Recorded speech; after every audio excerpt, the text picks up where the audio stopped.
because the National Assembly members on Monday adopted the report of the Standing Committee on Human Rights and Constitutional Matters on the Prevention and Prohibition of Torture Bill 2020.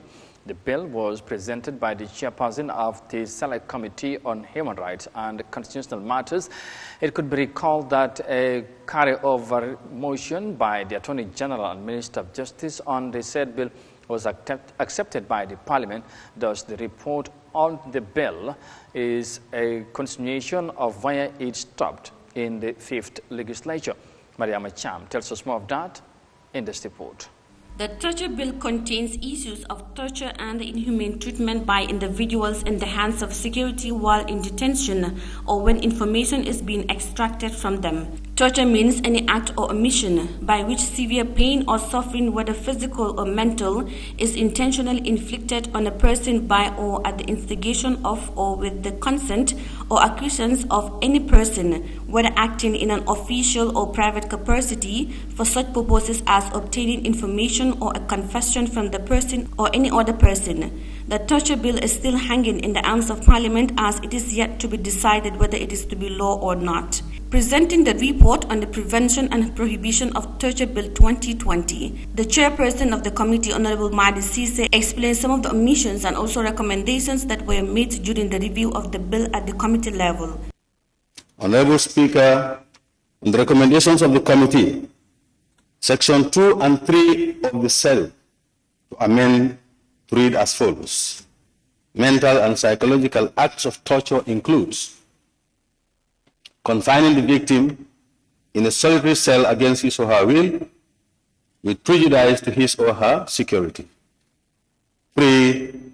Pharmacological torture includes administration of drugs to induce confession or reduce mental competence.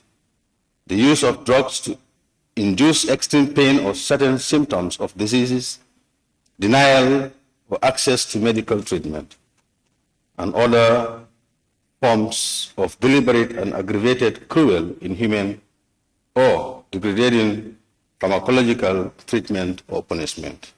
Meanwhile, taking turns to debate on the committee's report, parliamentarians present unanimously lauded the Human Rights Committee for its extensive report on the matter.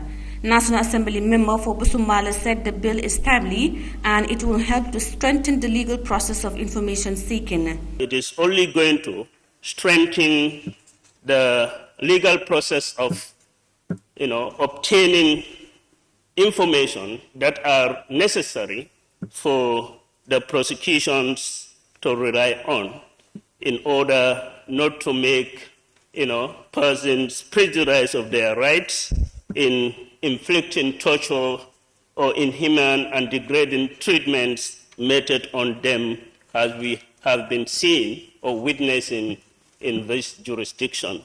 Honorable Alhaji S. Dabo, a member of Birkama North and the minority leader, also said the importance of this bill cannot be underestimated, but rather needs some amendments to improve its authenticity. Honorable Speaker, this bill is very important in the sense that torture as an act or acts has that lacuna in our laws, and therefore it is very difficult to actually charge issues regarding to torture. And this bill has come to address that situation. And going over the report has also enhanced the issues surrounding definition and application of torture in our laws. I have the belief that when we come to the consideration stage, it's going to help us a lot to do the necessary amendment to further enhance the bill to that standard as we yearn for. Justice Minister Dauda A. Jallow had informed lawmakers that the bill inter alia seeks to provide the legal framework for the prohibition, prevention and the punishment of any form of torture and cruel, inhumane or degrading treatment in the Gambia.